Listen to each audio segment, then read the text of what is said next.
नमस्कार दोस्तों, मैं हूं सागर और आप सभी का बहुत बहुत स्वागत है आज के अपने इस वीडियो में।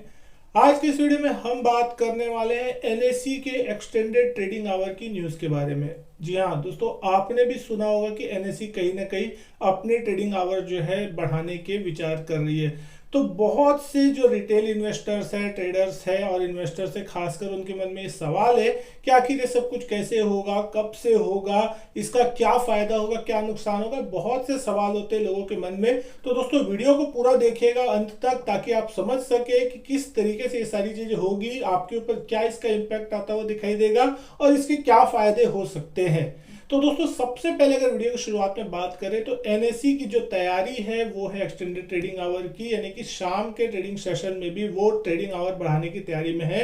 और जो कि कहीं ना कहीं न्यूज निकल के आ रही है कि शाम के 6 बजे से 9 बजे के बीच जो है एक ट्रेडिंग सेशन हो सकता है शाम का, जिसमें एफ एंड ओ में ट्रेडिंग की जो है मंजूरी होती हुई दिखाई दे सकती है। और इसका जो प्रपोजल है एनएससी ने वो सेबी के पास भेज दिया है, और जैसे ही यहाँ पे अगर इसका मंजूरी ढंग से मिल जाता है सब कुछ, तो फिर आपको कुछ महीनों के अंदर ऐसी चीजें देखने को मिल सकती है। अब पिछले 1 सालों से ये सारी बातें चलती हुई दिखाई दे रही है। पिछले 1 साल से आप सुन रहे हैं कि कहीं ना कहीं एनएससी जो है ट्रेडिंग आवर बढ़ा सकती है।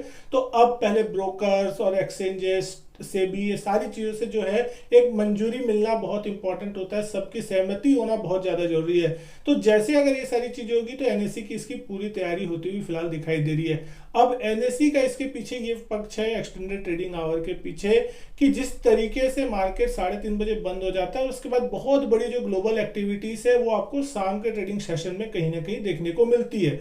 जैसे कि अमेरिकी बाजार रात के टाइम खुलते हैं 7-8 बजे इंडियन टाइम के हिसाब से, अगर आप देख रहे हैं तो उस कंडीशन में अगर अमेरिका में कोई भी बड़ी चीज होती है, वो बहुत तेजी हो जाए या फिर बहुत बड़ी मंदी हो जाए, तो उसका सीधा इंपैक्ट जो है अगले दिन हमारे बाजारों पे गैप अप या गैप डाउन के रूप में पड़ता है। अब मान के चलिए 3:30 बजे किसी ने कोई बीटीएसटी या एसटीबीटी का ट्रेड लेके गए हैं और अगले दिन मार्केट बड़े गैप अप या गैप डाउन के साथ खुलता है, तो कहीं ना कहीं जो रिस्क होता है इन्वेस्टर्स या ट्रेडर्स के लिए वो बढ़ जाता है। तो उसको कम किया जा सकता है। ऐसा इसलिए कि अगर मान लीजिए मार्केट अमेरिका के नीचे खुले और हमारे पास भी मौका है ट्रेड करने का, उस समय अपनी पोजीशन को खत्म करने का, तो शाम के वक्त हम उस पोजीशन को वहां पे एंड ऑफ कर सकते हैं, खत्म कर सकते हैं, और साथ ही साथ फ्यूचर्स भी जो है वो साथ साथ ट्रेड होते रहेंगे।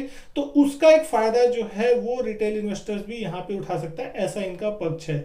लेकिन कहीं ना कहीं बहुत से लोग इसके पक्ष में नहीं है, वो ये सोच रहे हैं। इसके कारण ये हो सकता है कि लोग ओवर ट्रेडिंग करेंगे। वैसे भी हमने देखा कि सेबी की जो रिपोर्ट आई थी जहां पे 89% लोग जो थे वो ऑलमोस्ट स्टॉक मार्केट में अपना पैसा डुबाते हैं। अब वो पैसा 9 से 3:30 बजे के बीच की ट्रेडिंग में ही डूब जाता है। अब ऐसे में अगर शाम के समय भी ट्रेडिंग होती है तो कहीं ना कहीं उनके ऊपर ओवर ट्रेडिंग करना है, या फिर उनको बहुत ज्यादा चुल रहेगी कि हमको करना है ट्रेडिंग और करना है, तो वो और ज्यादा पैसे कहीं डुबा न दे। तो ये चीजें जो है कहीं ना कहीं दूसरे साइड के लोग भी सोच के चल रहे हैं। अब अच्छा पक्ष देखा जाए तो अच्छा है, बुरा पक्ष देखा जाए तो बुरा है, क्योंकि कहीं ना कहीं 6-7 घंटे में ही आदमी इतना ज्यादा ऊब जाता है, क्योंकि वो टेंशन में आ जाता है। क्योंकि यहाँ पे आपको शारीरिक मेहनत नहीं रहती, लेकिन मेंटली आदमी जो है पूरी तरीके से उसमें केंद्रित हो जाता है, और 6-7 घंटे में आदमी पूरी तरीके से थक जाता है। और उसके बाद अगर शाम को भी ट्रेडिंग सेशन चालू हो जाए, जो कि अभी यहाँ पे बात की जा रही है कि इसको धीरे धीरे बढ़ा के रात के 11:30 पौने 12 तक किया जा सकता है, जैसा कि कमोडिटी मार्केट में देखने को मिलता है कि कमोडिटी मार्केट ग्लोबली सिंक होते हैं। जैसे जैसे इंडियन मार्केट होते हैं वैसे ग्लोबली मार्केट जो दिन भर लगभग ट्रेड करते हैं उसी तरीके से। तो इसका एक बहुत बड़ा प्रभाव पड़ सकता है। लेकिन अब सब बात करने वाले हैं कि सेटलमेंट आखिर कैसे होता हुआ दिखाई देगा। सबसे बड़ा सवाल यह है, क्योंकि 9 से 3:30 तक बाजार खुलते हैं, कैश सेटल्ड होते हैं, लेकिन शाम के ट्रेडिंग सेशन की सेटलमेंट किस तरीके से होगी। तो इसको यहाँ पे 2 पार्ट में डिवाइड करने की जो योजना है वो है, पहला होगा एक मॉर्निंग ट्रेडिंग सेशन और दूसरा होगा इवनिंग ट्रेडिंग सेशन। अब इवनिंग ट्रेडिंग सेशन का जो सेटलमेंट है वो अगले दिन के मॉर्निंग ट्रेडिंग सेशन के साथ करने की योजना है। अब यहाँ पे इसको एग्जांपल से आप इस तरीके से समझिए, मान लीजिए आज 1 तारीख है, आज सुबह का मॉर्निंग ट्रेडिंग सेशन हो गया और इवनिंग का ट्रेडिंग सेशन हो गया। अब मॉर्निंग ट्रेडिंग सेशन तो ठीक है, लेकिन आज का जो इवनिंग ट्रेडिंग सेशन है उसको 2 तारीख यानी कि अगले दिन की सुबह के मॉर्निंग ट्रेडिंग सेशन के साथ सेटलमेंट के लिए रखा जाएगा। और उसके बाद जो 2 तारीख का ट्रेडिंग सेशन का इवनिंग ट्रेडिंग सेशन होगा वो 3 तारीख की सुबह वाले के ट्रेडिंग सेशन के साथ सेटलमेंट उसका होगा। तो ये सारी चीज जो है वो इस तरीके से रखने को आ सकती है। अभी जो एक्सटेंडेड ट्रेडिंग सेशन की बात चल रही है, इसकी जो शुरुआत है वो सिर्फ और सिर्फ इंडेक्स ऑप्शन और फ्यूचर के साथ शुरुआत किया जा सकता है, यानी कि जो इंडेक्स एफएनडो है उसी में ही यहाँ पे आपको ट्रेडिंग करने की सुविधा मिल सकती है। स्टॉक्स में हो सकता है आगे चल के इसकी सुविधा मिले। और कहीं ना कहीं हमने देखा है कि जिस तरीके से इंडियन मार्केट्स में बहुत सारे जो क्वार्टरली नतीजे वो मार्केट आवर्स में भी आते हैं और कुछ आफ्टर मार्केट भी आते हैं, तो उसका आफ्टर मार्केट भी जो नतीजे आते हैं तो वो भी कहीं ना कहीं इस सारी चीजों से सिंक हो जाएंगे।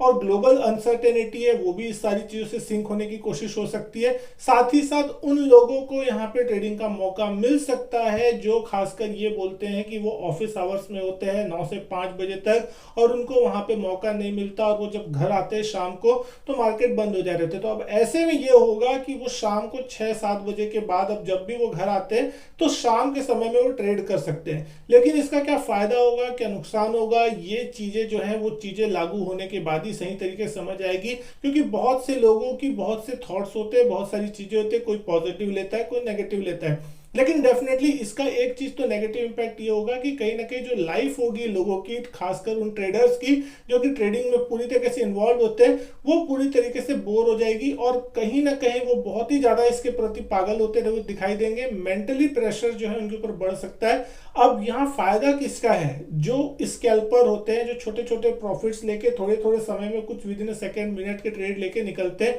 तो उनको मौका बहुत मिलता हुआ दिखाई दे सकता है।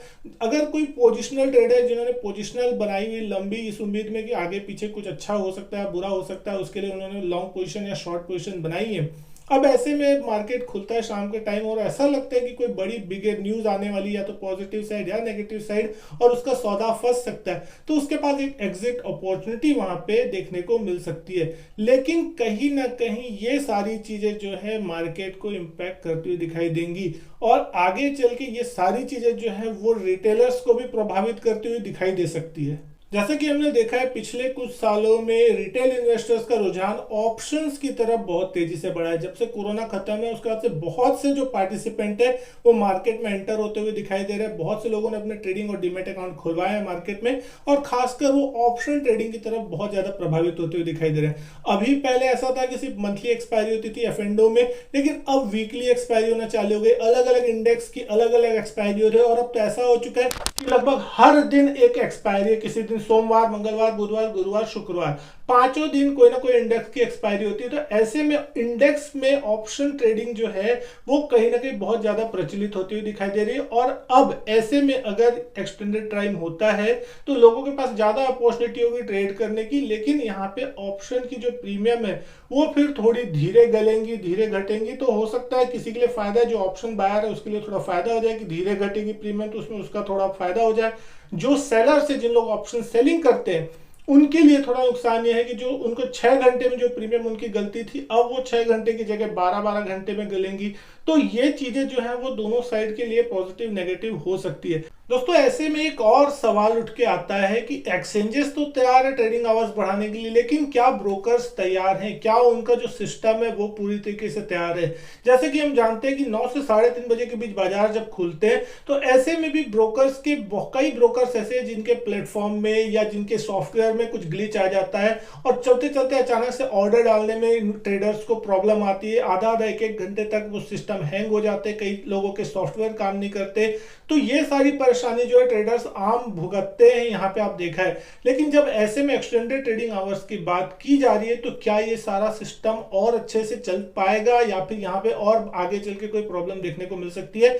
ये एक बहुत बड़ा सवाल है। साथ ही साथ जो ब्रोकर्स है उनकी कॉस्टिंग में एक बहुत बड़ा इंपैक्ट आता हुआ दिखाई देगा, क्योंकि कहीं ना कहीं अभी वो जो एम्प्लॉय हायर करते हैं वो एक शॉर्ट पीरियड ऑफ टाइम के लिए, यानी कहीं 9 से 3:30 बजे के लिए उन्होंने यहाँ पे किया। लेकिन अब जब सेकेंड टाइम पे भी मार्केट खुलेगा तो कहीं ना कहीं उनको वहां की भी सेवाएं जो है वो देनी पड़ेंगी, और एक एक्स्ट्रा एम्प्लॉय जो है उनको यहाँ पे लगाने पड़ेंगे, काम अलग से देना पड़ेगा।